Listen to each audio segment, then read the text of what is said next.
Why do we have to go to Florida? There's no Christmas trees in Florida. Kevin, what is it with you and Christmas trees? How could you have Christmas without a Christmas tree, Mom?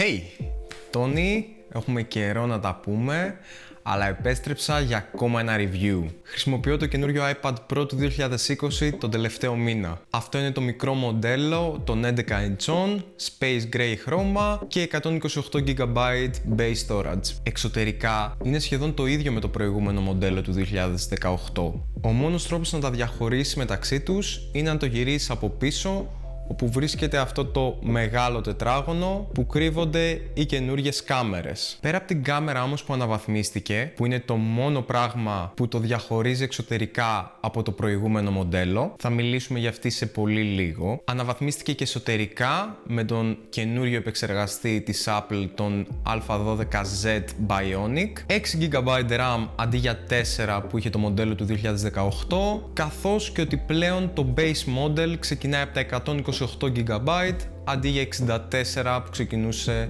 το προηγούμενο μοντέλο. Επιτέλους. Ο νέος επεξεργαστής είναι απλά απίστευτος και σε συνεργασία με τα 6GB RAM που έχει, σε κάνει να νιώθεις ότι βρίσκεσαι σε λάπτοπ. Ίσως και ακόμα καλύτερα, καθώς το iPadOS 14 που τρέχει είναι πάρα πολύ καλά optimized. Δεν έχει κανένα απολύτως lag, καμία αναμονή, είναι τρομερό στο multitasking, σε σημείο που μπορώ να έχω δύο παιχνίδια ανοιχτά στο background και να πηγαίνω από το ένα στο άλλο χωρίς να κάνει κανένα restart το παιχνίδι. Σου επιτρέπει να κάνεις οποιαδήποτε βαριά δουλειά χρειάζεσαι. Μπορείς να έχεις πολλά tabs ανοιχτά, τα οποία είναι αποθηκευμένα στη μνήμη RAM και έτοιμα για να τα χρησιμοποιήσεις. Είναι απλά ένα τέρας επιδόσεων. Συν σε όλα αυτά δεν πρέπει να ξεχνάμε ότι έχουμε και μια super γρήγορη και smooth οθόνη στα 120Hz και 240Hz refresh rate στην αφή. Δυστυχώς δεν μπορώ να το δείξω στην κάμερα αυτό, αλλά είναι μεγάλη διαφορά σε σχέση με μια οθόνη των 60Hz.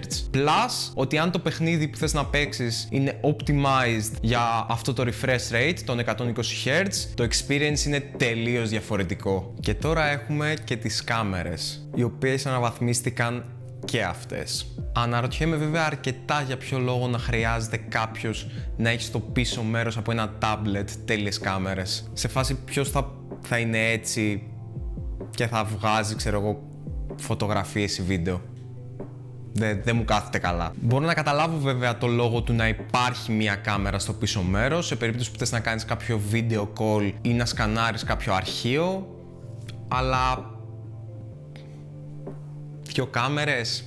Το συγκεκριμένο σύστημα καμερών αποτελείται από μια wide κάμερα των 12 MP με f στο 1,8, μια ultra wide κάμερα στα 10 MP με f 2,4 και κάλυψη 125 μοίρες, άνοιγμα, καθώς και έναν αισθητήρα LiDAR ή αλλιώς αισθητήρα φωτός και απόστασης. Ο αισθητήρας αυτός, ο οποίος είναι και στα καινούρια iPhone 12 Pro και 12 Pro Max, είναι για AR ή αλλιώς Augmented Reality. Αυτό που κάνει αυτός ο αισθητήρας είναι να αντανακλά το φως πάνω στα αντικείμενα και να δημιουργεί έναν χάρτη βάθους ή αλλιώς depth map. Αυτός ο αισθητήρας έχει πολλές εφαρμογές στη ρομποτική, από αυτόνομα αυτοκίνητα μέχρι και σκούπες ρομπότ που καθαρίζουν μόνες τους. Τώρα για ποιο λόγο έβαλαν στο iPad έναν τέτοιον αισθητήρα? Ο αισθητήρας αυτός έχει πολλές εφαρμογές. Μία από αυτές είναι και το Next Era of Gaming, που είναι η εικονική πραγματικότητα. Και τι καλύτερο από το να έχεις μια μεγάλη οθόνη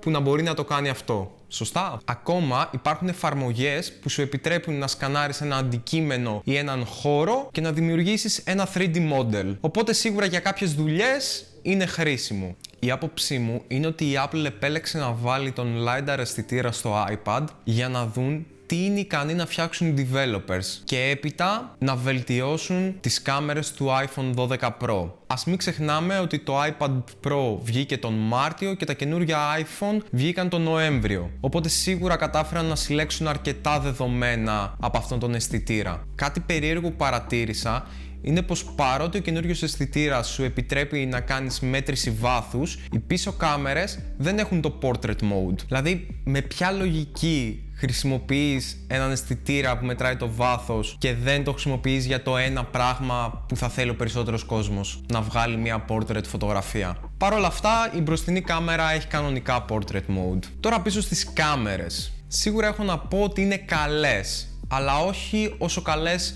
έχουμε συνηθίσει από ένα iPhone. Μπορεί στα χαρτιά η main κάμερα να είναι ίδια με αυτή από το iPhone 11, αλλά είναι σίγουρα πολύ χειρότερη. Η Ultra Wide δεν συγκρίνεται ούτε αυτή με του iPhone, καθώς είναι χαμηλότερης ποιότητας. Βέβαια, για απλές ημερήσιες φωτογραφίες έξω στον ήλιο είναι μια χαρά, αλλά για νυχτερινές συνθήκες δυσκολεύονται πάρα πολύ. Και είναι αναμενόμενο αυτό. Επίσης, δεν έχουν το Night Mode που έχουν τα iPhone 11 και μετά. Το σίγουρο είναι ότι έχεις επιλογές, μια wide και μια ultra wide κάμερα, οπότε θα είσαι καλυμμένος από το iPad σου. Αν και δεν ξέρω γιατί να θες να βγάλεις κάτι με το iPad. Άλλες μικρές αναβαθμίσεις που έκανε η Apple στο iPad είναι τα μικρόφωνα, τα οποία ακούτε αυτή τη στιγμή, τα οποία είναι πεντακάθαρα, με καθαρό ήχο, οπότε σίγουρα θα ακούγεστε καλά στις κλήσεις σας στο Zoom. Τα ηχεία είναι απίστευτα, έχοντας ακούσει τα ηχεία από το MacBook Pro μου και από άλλα MacBook νεότερης γενιάς, τα οποία έχουν βελτιωθεί πάρα πολύ. Δεν περίμενα από ένα tablet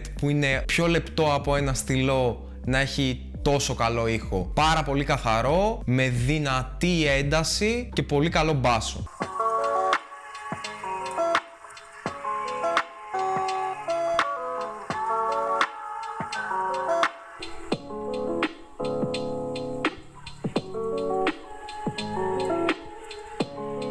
Well done, Apple. Η μπαταρία είναι και αυτή τέλεια, άλλωστε τι άλλο να περιμένεις από την Apple. Εύκολα κρατάει όλη μέρα με κανονική χρήση, αλλά άμα είστε σαν και εμένα που καίγομαι στο Netflix και παίζω πολύ PUBG, σίγουρα θα χρειαστεί να το φορτίσετε μέσα στη μέρα. Ακόμα έχει USB Type-C, οπότε μπορείτε πλέον να χρησιμοποιείτε εξωτερικούς δίσκους, εξωτερικά USB ή ακόμα και dongles για να χρησιμοποιείτε παραπάνω accessories. Για το τέλος άφησα την ερώτηση του 1 εκατομμυρίου ευρώ αν μπορεί το νέο iPad να αντικαταστήσει ένα laptop.